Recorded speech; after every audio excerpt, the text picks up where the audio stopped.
Como ya dijimos en los dos capítulos anteriores, en nuestro afán por encontrar nuestro método de trabajo, comenzamos pensando en la sensibilidad. El siguiente parámetro al que vamos a hacer referencia va a ser el obturador.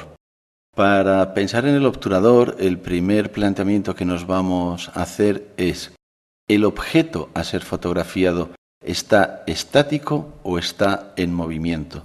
Porque dependiendo de ese factor, decidiremos utilizar unas velocidades de obturación o unos tiempos de exposición u otros. Otro factor importante a tener en cuenta cuando hablamos de la velocidad de obturación es el movimiento de la cámara, es decir, ¿tenemos la cámara en mano o la tenemos en un trípode? Esos son los dos aspectos que vamos a tener en cuenta para pensar en el obturador. Arrancaremos diciendo que en principio consideramos la cámara como que está estable, bien sea en la mano o en un trípode, y nos ponemos a hacer fotos a cualquier objeto.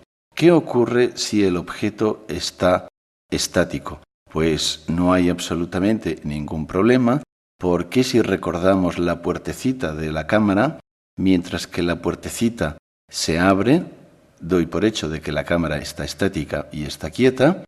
La puertecita está abierta, la luz que incide en el objeto está reflejando y entrando a través del agujerito en el respaldo digital o película y está un tiempo impresionando ese respaldo o película. Pero ¿qué ocurriría si el objeto que estamos fotografiando está en movimiento? Pues lógicamente, si la puerta se abre, la luz refleja, no está entrando de manera constante o fija, ya que mientras que el objeto se mueve, la dirección de los rayos que refleja, pues lógicamente tampoco se están quietos en el respaldo y el objeto saldría movido.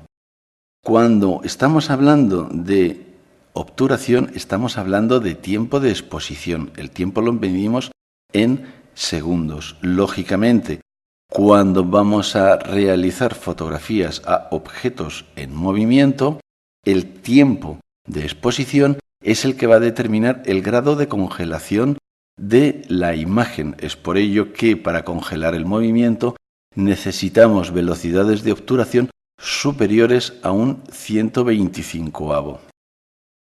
Pero veamos qué tiempos de exposición o velocidades de obturación nos ofrecen nuestras cámaras fotográficas.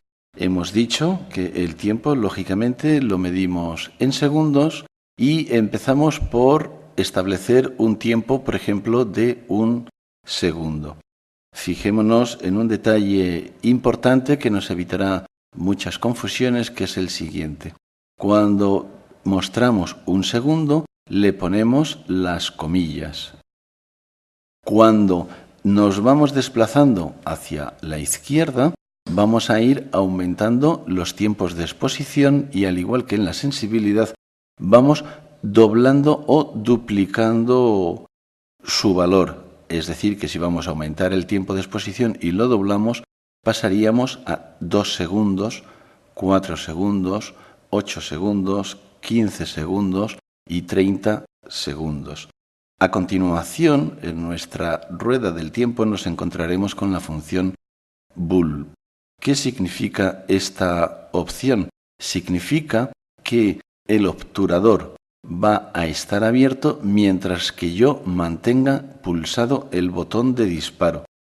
Es decir, que si estoy en posición bulb, disparo, la puertecita se está abierta hasta que yo decido soltar o liberar el pulsador. Y si nos desplazamos desde un segundo hacia la derecha, nos vamos a tiempos inferiores a un segundo, es decir, medio segundo, un cuarto, un quinceavo, un treintaavo, un sesentaavo, un 125avo, un 250avo, un 500avo y así hasta dependiendo la cámara que tenga cada uno, las hay que llegan hasta un 4.000avo de segundo. Pero incido aquí en la importancia que tiene el aspecto siguiente, que es recordar que actualmente en las cámaras digitales, como vienen puestos los numeritos, pues cuando veamos medio y no aparezcan las comillas, significará que estamos siempre en tiempos inferiores a un segundo o fracciones de segundo, y por lo tanto nos lo podemos encontrar escrito como fracción, un medio de segundo, o digital 0,5. Entonces cada uno, según su cámara, verá que lo tiene escrito de una u otra forma.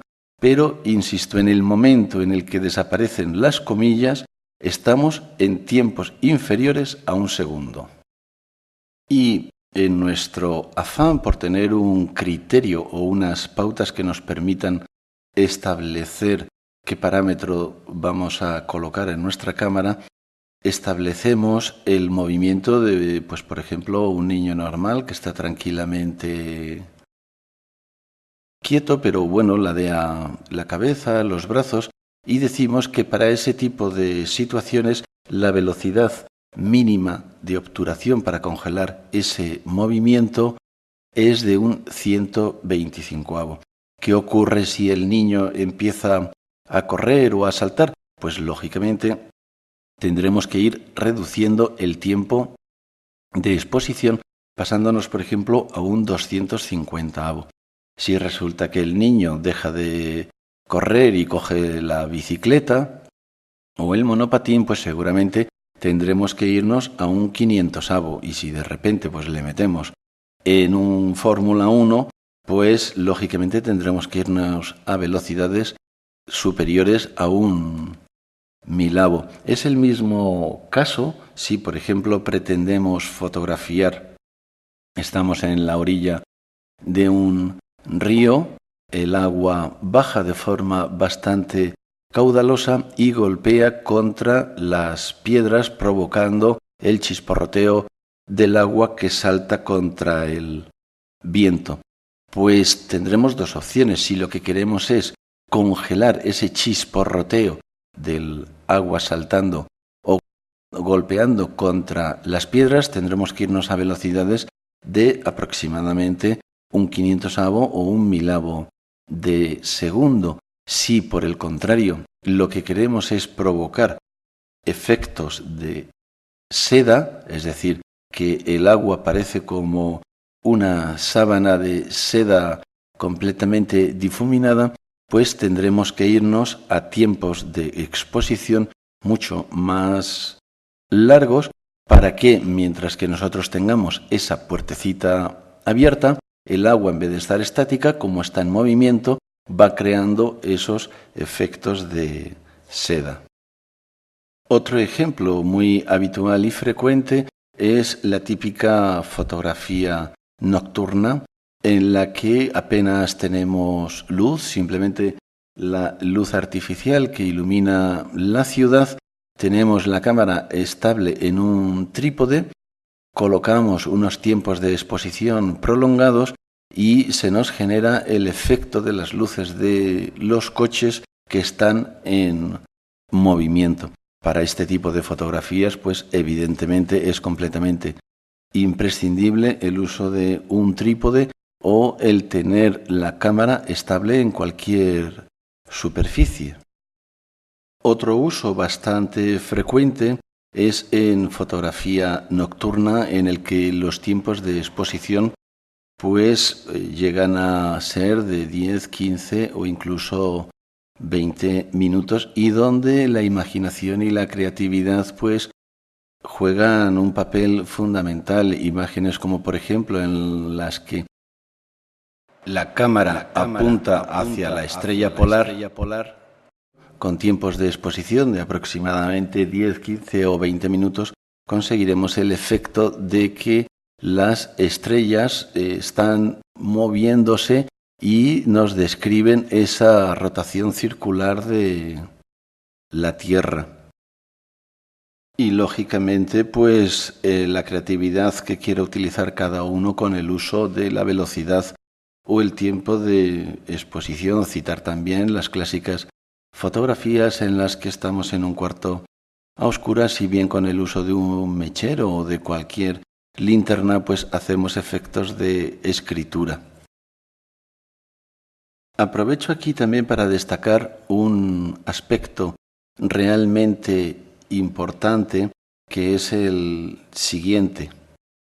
Según la velocidad de obturación que estemos utilizando, el movimiento del espejo mientras que se abre para permitir la entrada de la luz y se cierra, ese espejo, incluso teniendo la cámara bien estable en un trípode, hay ocasiones en las que puede la fuerza del espejo al levantar o al bajar puede provocar golpes y movimiento en nuestra exposición. ¿Cuándo ocurre esto? Lógicamente, en un tiempo de exposición, pues aproximadamente de 8 segundos, el impacto del espejo al abrir o al cerrar apenas tiene repercusión comparado con los 8 segundos que ha estado exponiendo la película. Pero en tiempos de exposición que rondan, pues por ejemplo, entre medio segundo, un cuarto o un octavo de segundo, incluso teniendo la cámara en el trípode, hay ocasiones que el movimiento de ese espejo nos está provocando que la imagen no esté perfectamente definida. Por lo tanto, es importante tener eso presente cuando estamos, por ejemplo, haciendo fotografía de estudio o fotografía de producto. Recordar, tener siempre presente en esos valores o tiempos de exposición que puedan rondar entre el medio y el octavo de segundo el movimiento del espejo. Es por ello que muchas cámaras nos brindan la posibilidad de disparar con el espejo bloqueado. ¿Cómo funciona esto? Pues nos encuadramos, hacemos todos nuestra composición y todos nuestros parámetros, vamos a la opción donde nos dice levantar el espejo y mantenerlo bloqueado. De esta forma hacemos clic, el obturador se abre, la luz pasa, expone la película y el espejo ni se mueve. Lógicamente, mientras que tenemos ese espejo levantado, lo que no vamos a poder hacer es mirar por el visor. Decir por último del obturador que según el modelo de cámara que tengamos existen dos tipos de obturadores. El que se llama de cortinilla, que está ubicado en la parte trasera justo al lado de la emulsión o respaldo y, como su nombre indica, pues es una cortinilla que se abre o bien verticalmente u horizontalmente. Y por último el obturador central, que suele estar ubicado dentro del objetivo. Prácticamente todas las cámaras profesionales vienen equipadas con obturador central, ya que al ser un orificio que se expande circularmente de dentro hacia afuera, tiene mayor precisión que el de cortinilla.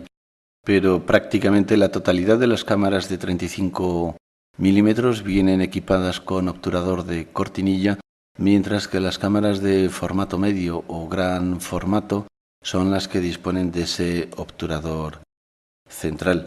Y visto todo ello, pues pasemos a ver cómo funciona el diafragma y posteriormente la combinación de todos los parámetros al mismo tiempo. Un abrazo.